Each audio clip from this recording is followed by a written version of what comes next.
اللہ کا ایک بندہ تھا، وہ بازار سے گزر رہا تھا، بلکہ اس کی رحمتیں بہانے ڈھونڈتی ہیں۔ ذرا دیکھیے منظر۔ تو اس نے دیکھا ایک شرابی ہے، وہ گندی نالی پہ گرا ہوا ہے اور گندے پانی سے اس کا منہ گندا ہو رہا ہے۔ انسان کے احترام کے ناطے دل میں ترس جاگا اور اس کو وہاں گندی نالی سے اٹھایا اور اس کا منہ دھویا اور گھر کا رستہ دکھایا۔ خیر شام ہوئی، رات پڑی، جب پچھلا پہر ہوا تو وہ بزرگ جنہوں نے دن کو شرابی کا منہ دھویا تھا تو وہ مسجد میں تہجد پڑھنے کے لیے آئے تو کیا دیکھا کہ وہی شرابی جو دوپہر کو گندی نالی پہ دھت پڑا تھا آج اس بزرگ سے بھی پہلے مصلی پہ کھڑا ہو کے نماز پڑھ رہا ہے۔ تو بڑی حیرت ہوئی کہ یہ تو وہ دن والا شرابی ہے اور میں نے آج اس کا منہ دھویا تھا، نشے میں دھت پڑا تھا۔ تو حیرت کا اظہار کیا تو ہاتف سے آواز آئی، میرے بندے تو نے اس کا منہ دھو دیا تھا، میں نے اس کا دل دھو دیا ہے۔ تو جب بندہ اللہ کے حضور توبہ کرتا ہے، اس کے حضور معافی مانگتا ہے تو پھر وہ کتنا عطا کرتا ہے، اور بندے کے گناہوں کو معاف ہی نہیں کرتا بلکہ اس کے گناہوں کو نیکیوں میں بدل کے رکھ دیتا ہے۔ یہ بندے پر اللہ کی کرم نوازیوں کے برستے رنگ ہیں۔ التائب من الذنب کمن لا ذنب لہ، گناہ سے توبہ کرنے والا ایسا ہوتا ہے جیسے اس نے گناہ کیا ہوا ہی نہیں۔ حدیث پاک میں آتا ہے کہ قیامت کے دن ایک شخص اپنا نامہ اعمال کھولے گا اور اسے فرمایا جائے گا کہ اپنے نامہ اعمال کو پڑھو، تو وہ نامہ اعمال پڑھنا شروع کرے گا۔ اب اس نے بڑے بڑے جرم کیے ہوں گے اور چھوٹے چھوٹے گناہ بھی کیے ہوں گے۔ اب اللہ سے حیا کرتے ہوئے، شرم کرتے ہوئے جو بڑے گناہ ہیں ان کو چھوڑتا جائے گا، صرف نظر کرتا جائے گا اور چھوٹے چھوٹے گناہ پڑھتا جائے گا۔ جب وہ سارا نامہ اعمال پڑھ چکے گا تو آواز آئے گی، بندے جا، میں تیرے سارے گناہوں کو بدل کے نیکیوں میں تبدیل کر دیا۔ تو وہ کہے گا، اے اللہ ابھی تو میرے بڑے بڑے گناہ رہتے تھے جو میں نے ابھی پڑھے ہی نہیں۔ تو جب یہ بات اللہ کے محبوب نے ارشاد فرمائی تو حضور اتنا مسکرائے کہ صحابہ کو حضور کی داڑھیں نظر آنے لگی۔ پہلے وہ کہہ رہا ہے کہ چھوٹے چھوٹے گناہ پڑھتے اور بڑے چھوڑتا چلا جاتا ہے، اور جب یہ اسے پتا چلا کہ ان گناہوں کو بدل کے نیکیوں میں تبدیل کر دیا جائے گا تو وہ کہتا ہے ابھی تو بڑے بڑے گناہ میرے رہتے تھے۔ تو اللہ کی یہ کرم نوازیوں کے رنگ ہے کہ وہ گناہوں کو بدل کے نیکیوں میں تبدیل کر دیتا ہے، اور بندہ جتنا بڑا گناہ گار تھا جب سچے دل سے اس کے حضور توبہ کرنے کے لیے حاضر ہوتا ہے تو پھر اتنا ہی بڑا نیکوکار بن جاتا ہے۔ سیدنا عمر فاروق رضی اللہ تعالی عنہ کا زمانہ تھا، اور آپ جانتے ہیں وہ ہاتھ میں درہ رکھتے تھے اور گلیوں میں گشت کیا کرتے تھے رات کو۔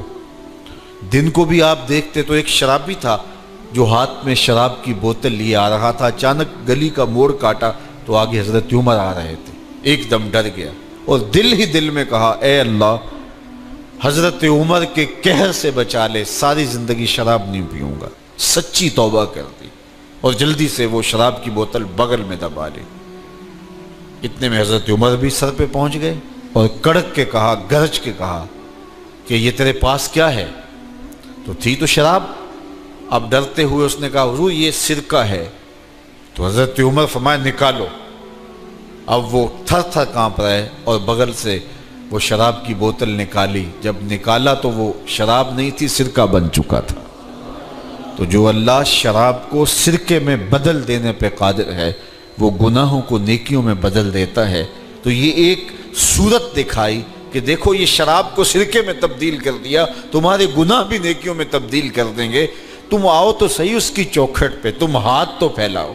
حضرت داتا گنج بخش علی حجویری علیہ رحمہ کشف المعجوب کے اندر لکھتے ہیں کہ جو فرمایا گیا کہ جس نے توبہ کی اللہ نے اس کی مغفرت کر دی، تو ایک بزرگ کا قول نقل کیا کہ جس کو اللہ نے بخشنا تھا اللہ نے اس کو توبہ کی توفیق دے دی۔ اس کو بلایا ہی اسے ہے جس نے مغفرت کرنی تھی۔ تو توبہ کی توفیق کا نصیب ہو جانا یہ اللہ کی خاص رحمتیں ہیں، اور توبہ کرنے والا اللہ کی خاص رحمتیں پاتا ہے۔ توبہ کرنے والا جب اس کے حضور حاضر ہوتا ہے تو اللہ تعالیٰ اس پہ بہت خوش ہوتا ہے۔ اللہ کے محبوب علیہ السلام نے باقاعدہ ایک مثال سے یہ حقیقت سمجھائی کہ توبہ کرنے والے کے لیے اللہ کی خوشی کا عالم کیا ہوتا ہے، اللہ کیسے خوش ہوتا ہے توبہ کرنے والے پر۔ تو حضور نے ارشاد فرمایا ایک بندہ لمبا سفر کر کے اور صحرا کے اندر ایک لمبے سفر پہ تھا، تو راستے کے اندر اس نے چند لمحوں کے لیے سستانے کے لیے، دوپہر کاٹنے کے لیے ایک درخت کے ساتھ اپنا جانور باندھا اور خود سو گیا۔ اس کا خیال تھا چند لمحوں کے لیے آنکھوں کی نیند نکالوں گا اور آگے بڑھ جاؤں گا، اس لیے اس نے سامان بھی سواری اونٹ کے اوپر جو لدا ہوا سامان تھا، اس میں کھانا تھا، پینا تھا، دیگر ضروریات کی چیزیں تھیں، تو وہ بھی نہیں اتارا، کجاوے پر ہی پڑا رہا کہ چند لمحوں کے لیے میں نے کمر سیدھی کرنی اور آگے چلے جانا ہے۔ تو تھوڑی دیر کے بعد اس کی آنکھ کھلی تو کیا دیکھتا ہے کہ اونٹ ماں ساز و سامان کے غائب ہے۔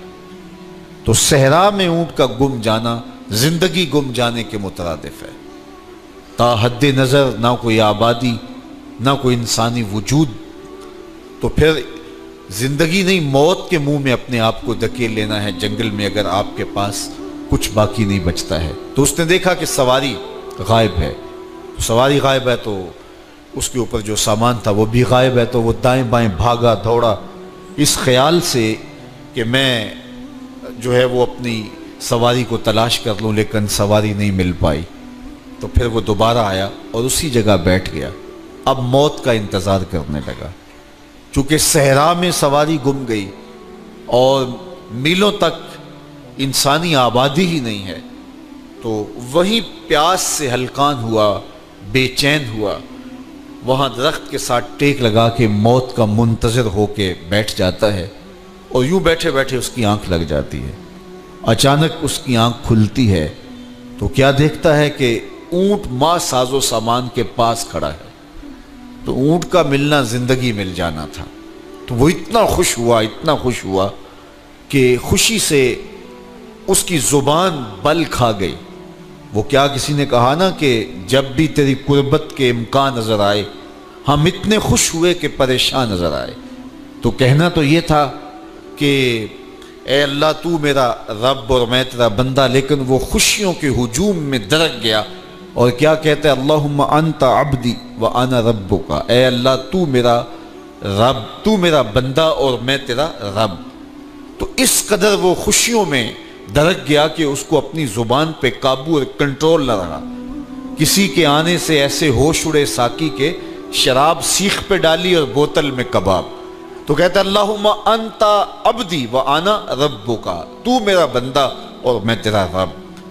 تو یہ اس کی زبان قابو میں نہ رہی اور وہ بل کھا گیا، خوشیوں کا ہجوم ایسا ہوا۔ تو اللہ کے محبوب نے یہ مثال بیان کرنے کے بعد ارشاد کیا، مجھے بتاؤ اس بندے کو کتنی خوشی ہوئی کہ زبان پہ قابو نہیں، جذبات پہ کنٹرول نہیں، کہنا کچھ ہے بول کچھ رہا ہے۔ تو صحابہ نے عرض کی حضور بہت خوشی ہے۔ تو فرمایا جس طرح یہ بندہ اونٹ کے ملنے پر واپس آنے پہ خوش ہوا، حتیٰ کہ خوشیوں کے ہجوم میں اس کی زبان بھی قابو میں نہیں رہی، یہ بتا رہا ہے خوشیوں کے وفور کا عالم اور مسرتوں اور جو ہے وہ خوشیوں کی کثرت کا عالم بتا رہا ہے۔ تو فرمایا یہ بڑا خوش ہوا جب کوئی بندہ پلٹ کے مالک کی دہلیز پہ آتا ہے، اللہ اس سے بھی زیادہ خوش ہوتا ہے کہ میرا بندہ میری چوکھٹ پہ آ گیا۔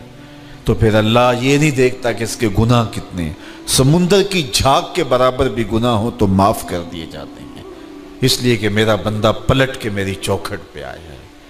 تو توبہ اللہ کو محبوب ہے، اللہ کو مطلوب ہے، اللہ کو چاہیے کہ بندہ اس کے حضور آئے اور پھر اللہ جل شانہ اس کی مغفرت و بخشش فرما دیتا ہے۔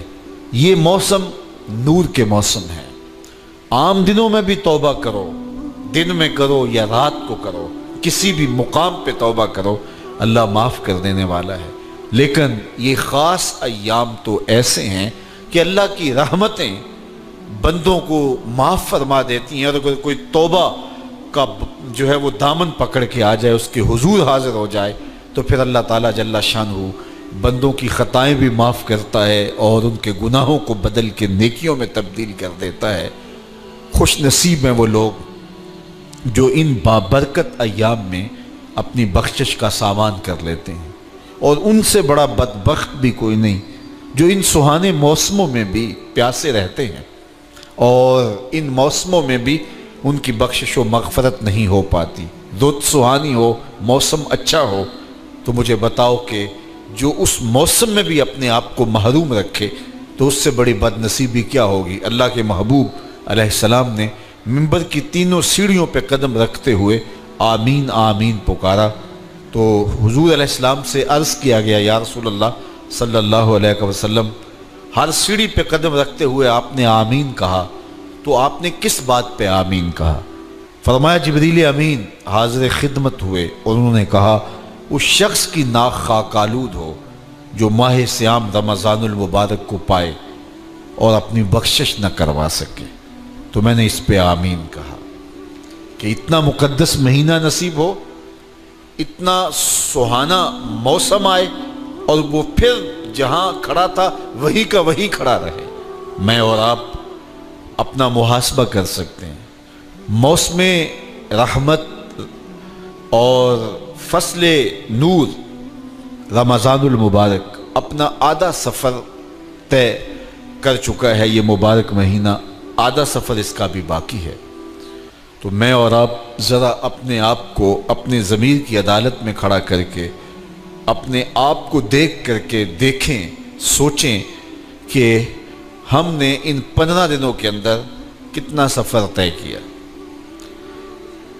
29-30 شعبان کو ہم جہاں کھڑے تھے، کیا ہم آج بھی وہیں کھڑے ہیں یا ہمارا کچھ سفر بہتری کا ہوا ہے؟ اور اگر ہم وہیں کے وہیں کھڑے ہیں تو پھر ابھی وقت ہے، ہم بقیہ 15 دنوں میں اللہ کی رضا جوئی کے لیے کوشاں ہو جائیں، ورنہ کتنی بڑی وعید ہے۔ جبریل دعا کر رہے ہیں اور اس پہ حضور آمین کہہ کے مہر لگا رہے ہیں، اس شخص کی ناک خاک آلود ہو جو ماہ صیام کو پائے اور اپنی بخشش نہ کروا سکے۔ مجھے اور آپ کو پتہ ہے کہ ہم کہاں کھڑے ہیں۔ بل الانسان علی نفسہ بصیرہ ولو القی معاذیرہ، انسان خود اپنے آپ کو جانتا ہے کہ میں کہاں کھڑا ہوں، وہ اپنے آپ کو خود دیکھتا ہے۔ ایک تو فیصلہ قیامت کے دن ہوگا، نامہ اعمال تولے جائیں گے اور نامہ اعمال کے تلنے کے بعد پتہ چلے گا نیکیاں کتنی ہیں اور برائیاں کتنی ہیں۔ لیکن ایک ہم اپنے ضمیر کے اندر ترازو گاڑ کر کے اپنے عمل تول سکتے ہیں اور ہمیں پتہ ہے ہم نے نیکیاں کتنی کی، ہمیں پتہ ہے ہم نے برائیاں کتنی کی۔ جو نیکیاں کی ان میں اللہ کی رضا کے لیے کتنی کی، لوگوں کے دکھاوے کے لیے کیا کیا، خواہش نفس کے لیے کیا کیا، لوگ اس کو نیکی سمجھتے رہے لیکن ہم تو سمجھتے ہیں وہ نیکی ہے کہ نہیں ہے۔ اس طرح جو برائیاں کی وہ تو برائیاں ہیں۔ تو میں اور آپ اپنے ضمیر کی عدالت میں ترازو گاڑ لیں اور اپنے اعمال کو ابھی تول لیں۔ فرمایا گیا حاسبو قبل ان تحاسبو، قبل اس سے کہ تمہارا حساب کیا جائے تم اپنا حساب پہلے ہی کر لو۔ تو اپنے اندر کی ستھرائی، اپنے اندر کی پاکیزگی